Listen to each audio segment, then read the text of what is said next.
Good evening. I'm out again. I'm away on holiday soon, so obviously not able to get out for a camp for some time.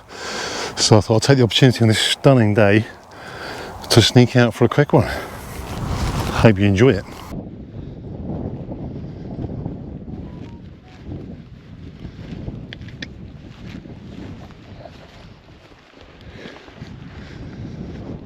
You look guilty.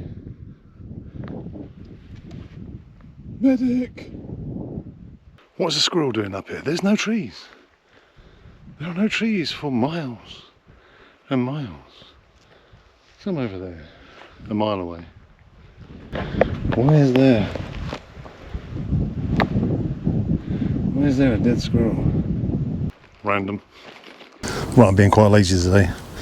And the reason behind that is because I've just come across this spot, which is not only very large and very flat, but got a stunning view with the sunset coming down that way.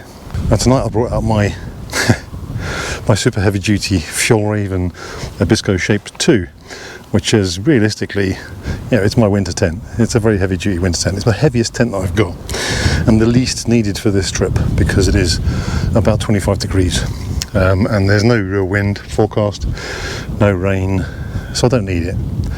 But I love the tent and I haven't used it for a while, so I've only been out in it twice. I thought, you know what, I'll bring it out today. It does weigh 2.3 kilos plus the footprint, so I don't know, 2.5 kilos, maybe a bit more, but tons of space, massive vestibule, so I can sit inside there, I can cook in there, I can just have a great view out. Frustratingly though, even though I've got about, 25 chairs, I forgot to bring one, which is really annoying because it's going to be the perfect evening to just sit out here and chill. Down there, I don't think you can see it, is the little watering hole that I was going to camp at before, but it was bare. It looks like it's full again now, unless that's some kind of a weird, what do they call it? My brain's gone. When you're in the desert and you see something and it's not a real image, I cannot think of the word for it. So yeah, unless that's not water, but the heat reflecting up, it does look like water though. I can see a bit of a reflection.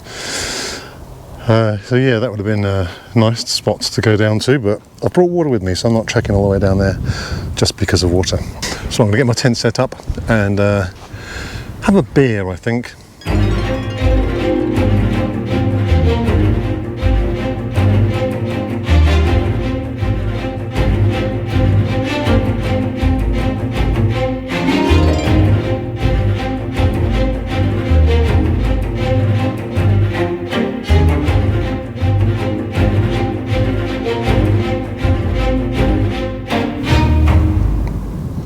Now, as I said, this is pretty overkill for where we are tonight and this weather, and realistically it should be facing that way so the wind goes through the vents front and rear, so you get good airflow through, and it also is the strongest in that position. But I want to have the door that side looking out on the sunset, so I don't care. I'll show you why I love this. I mean, this thing is drum tight. When I was, you hear it. It actually sounds like a drum. You may have seen when I was putting it up, it was pretty windy, and it is blowing a fair bit across here, but it is absolutely solid. And these tents are renowned for being a bit flappy. You can see this side is moving, but obviously that's because that door is open, therefore it's lost a lot of the tension. Zip that door up, that'll be solid like the other side. But the reason why I just love this tent, and the reason why I got it, it's overkill for one person, for one normal sized person, but it's just loads of space for me. So I'm in the light tour mat, again overkill, it's a warm mat, but it's nice and light and it's comfortable. I've got my flex tail pillow, my down jacket for later on if it gets a bit chilly, and I've got the Aegis Max, I think it's called the Tiny Wind quilt. This thing weighs about 450 grams, I think. It packs absolutely tiny. It's so small. It's not much bigger than my pillow when it's rolled up either. But inside here you've got through ventilation up there. You can also roll the end up, and you can also roll the other end up as well, where the vestibule is, to get even more airflow through should you need, which I may or may not do later on. You've got decent pockets, big one here, small one here for a phone, same on the other side, and then you've just got this huge vestibule area. It is massive, absolutely massive. I can sit up in it. It's got a closed drying line as well as one inside here, so you've got two lots where you can hang your stuff out in the winter. So this is a fantastic winter tent. You can sit in here, you can zip just the top down of the door, so you've still got protection from the wind and the rain. You can cook inside here. I have cooked inside here, it's no problem at all. There's plenty of space, and if you position it properly, then you're not going to get the wind battering into your door where you're cooking. And again, you've got vent in the rear here, and also you see those two toggles that are hanging up here and here. They are designed so that you can release the back section and roll it up, so you've then got that completely open if you want, and then you'll get tons of airflow. Little touches on this, things like the bottom of the tent is a 40 denier and the top I think is 20 denier. I'll put it on the screen if I'm wrong, but it just means that where there's more abrasion at the bottom of the tent and where you get more stuff like snow and rain battering into it, gives it a bit more protection. This is not a bad spot to be chilling out, is it?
Cheers on the wife beater tonight.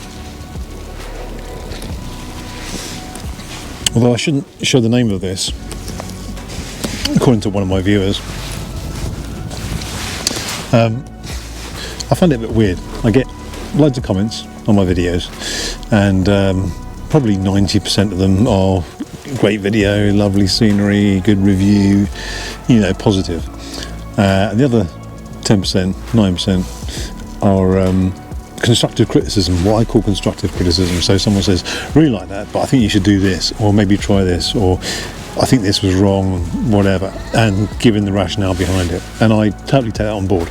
We all live for constructive criticism.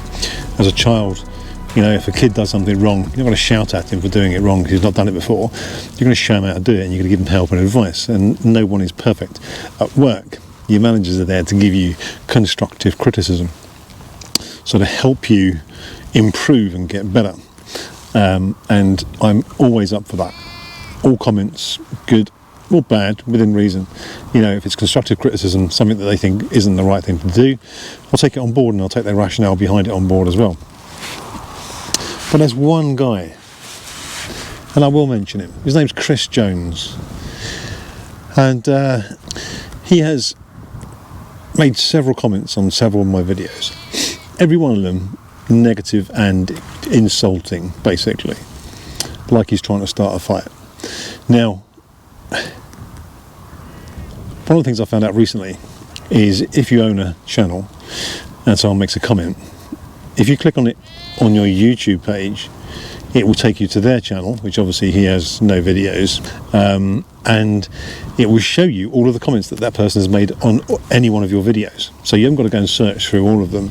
And I had a comment from him some time back, and then another one, again, negative, being just nasty.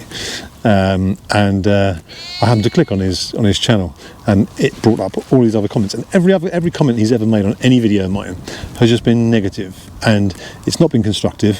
It's just been not very nice. So he did it again on my last video, and he's really getting on my wick. So if you're watching this, Chris Jones, this is for you. I said to him, if you don't like my videos, unsubscribe and don't watch them, please. I have the choice and the mental intelligence to put the television on, see a program with someone in it that I don't like, or about a particular subject that I don't like, and I won't watch it. If you don't like my videos, don't subscribe to my channel and don't watch them. His response was, you think I subscribe to your channel? Why on earth would I do that? I just searched wild camping and yours popped up, so I watched it. But that was the fourth comment you'd made negatively on my channel, and apparently you don't like it. So if my channel pops up in a search, one of my videos pop up in a search, and you don't like me as an individual or my video style or the videos I do, don't watch them. Don't go on there and moan. If you watch TV and there's a program you don't like, you're one of these guys who sits there and goes, oh, Ofsted, this upset me, I didn't like it. I watched it for 2.5 hours, but I didn't like it. Don't watch it. Freedom of speech. If you don't like it, don't watch it. It's as simple as that. Makes you laugh sometimes.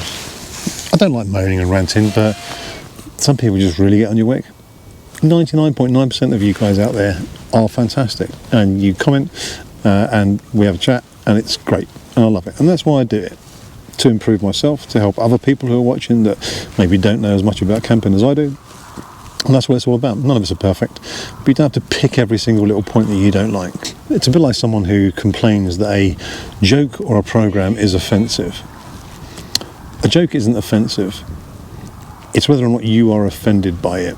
If a joke that 99% of the people find funny is offensive to you, it's not an offensive joke. You've just been offended by it. So that means that it's a subject that is touchy to you individually, but it doesn't make it offensive. For it to be offensive, it's got to be offensive to everybody. So calm down, Chris.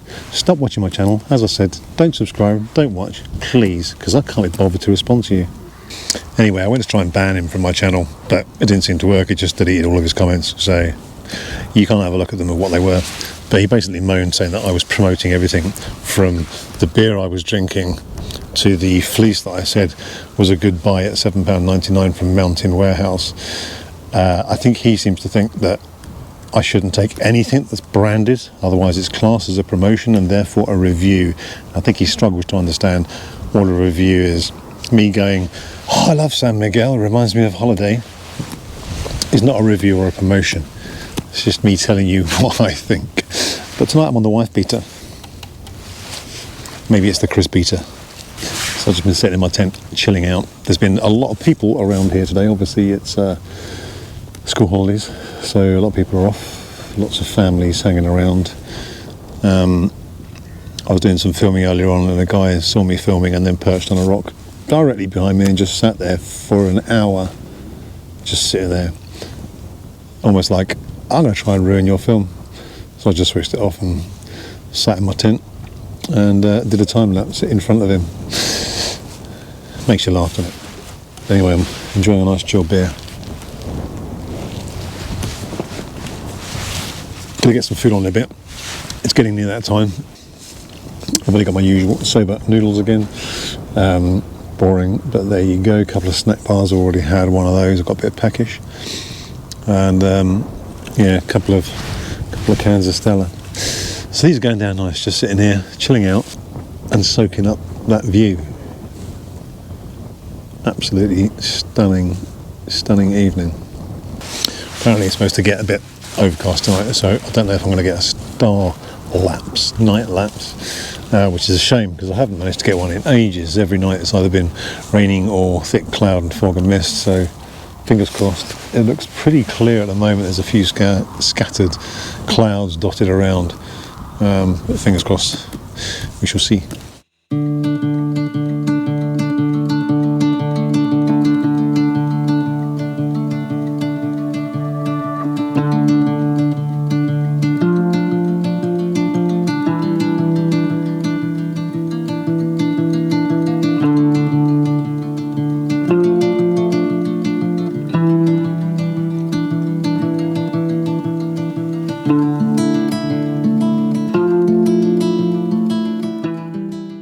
It's got quite chilly now that sun's gone down.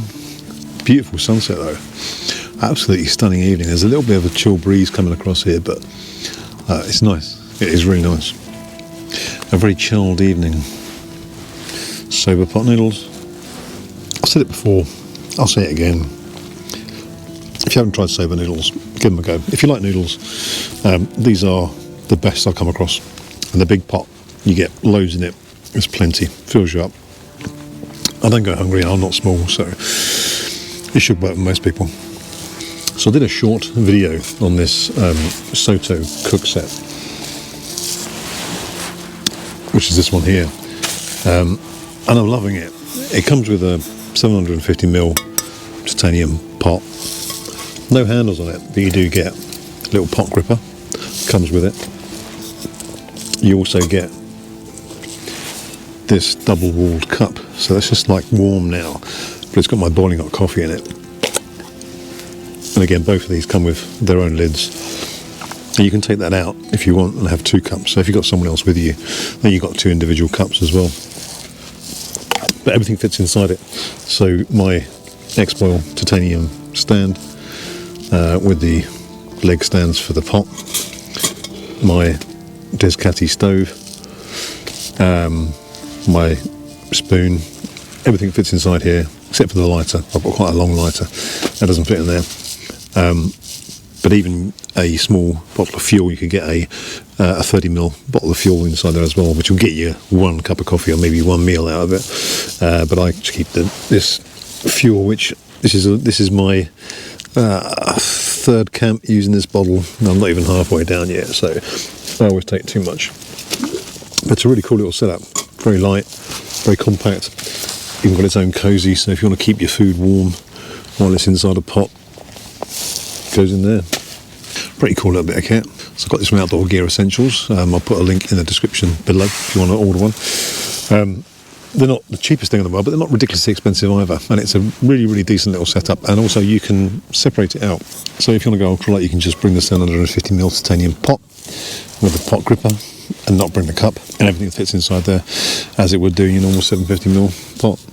But it gives you that option as well to stack it inside and bring the cup along as well, double-walled cup, just to keep your coffee nice and warm. I use the Soto Summit X mug, I think it's called, which is the large silicone folding collapsing mug, which I've used it for years, and I think I've had it for 2.5 years, and it's split, started leaking, so I've got another one and I do like it. But having it in a proper cup now, which this has got a sip lid on it, so you can drink it through there, but I just use a cup. This is nicer, but also that is still boiling hot, and I've had that in there for quite a while now. The problem with the Soto Summit X mug is it cools down quite quickly. Being silicone, it's nice, doesn't burn your hands, so if you've got really hot liquid in there, but it goes cold quite quick, whereas this keeps it warm for ages. Right, sunset is pretty much done. Dinner is done. Coffee's on the way. Probably seems a bit weird having a coffee just before bed, but I like a coffee. I think there's a sheep choking on another squirrel. Anyway, it's not late. It's 9 o'clock. Temperatures dropped quite rapidly, actually. It's made a big difference, the sun dipping down behind that tor. But I'm probably not going to do much more filming tonight. I will try and get a night lapse and hopefully some stars in it. So if I can do that for you guys, I'll get that done. And if nothing else happens, then I'm going to hit the sack in a bit, get a decent night's kip, hopefully, and see you guys in the morning.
Good morning. Well, contrary to how I look, I actually had a really, really good sleep last night. The pillow hack, and I'll give a shout out here to Scott from Diabetic Wild Camper. He's got a channel, no videos, but putting a down jacket inside the pillow and then inflating it. I've got a short on it, so check out my shorts if you haven't seen that. It is so comfortable. And last night I wasn't going to bother, and I couldn't get to sleep. The pillow's just so hard, so I got my down jacket out, stuffed it inside, deflated the pillow, put it inside, inflated it back again, and it's just so comfy. Managed to get a bit of a night lapse last night, which is good. I stuck my head out at one point and it was just absolutely clear skies, stars everywhere. There's quite a lot of light pollution around here in the distance though, so I don't know if it's come out as well on the camera. And an absolutely stunning sunrise. Clouds have just come down though. I think it's going to pop through again. It's heading that way, so there's a break probably for the next hour. And then there's more clouds coming over from that way. Some low-lying mist all along there, which always makes it look nice and pretty. Time for a coffee though. So the Soto Cozy works well. Just keeping my porridge nice and warm while it's rehydrating, and this mug keeps the coffee absolutely boiling. So yeah, I'll definitely take a look at this if I were you. It's called the Soto Thermostack system. It's really cool. So you can either have a cheaper, smaller, lighter version with less in it, or you've got the Thermostack which has everything in it, and then it's not much more. You can take those parts out to make it the same as the lighter one, so should you want to go ultralight. But yeah, decent. I've had a few pieces of Soto equipment over the years, and the build quality and the design seems to be really, really good. A Japanese company, and yeah, they do make some pretty decent gear. The sun is struggling to break through those clouds at the moment, so it's cooled down a bit. It was beating on the tent earlier on. It was lovely and warm. Spider. Jumping spider. The tent is so tight. I do like this tent. Okay, that is me all packed up. That was my spot, as always. Leave no trace. I'll say goodbye to this stunning tour and head back down to the car. Anyway, as always, I hope you enjoyed the video. If you did, hit the thumbs up, and if you're not subscribed, hit the subscribe button. And I will see you all in a few weeks.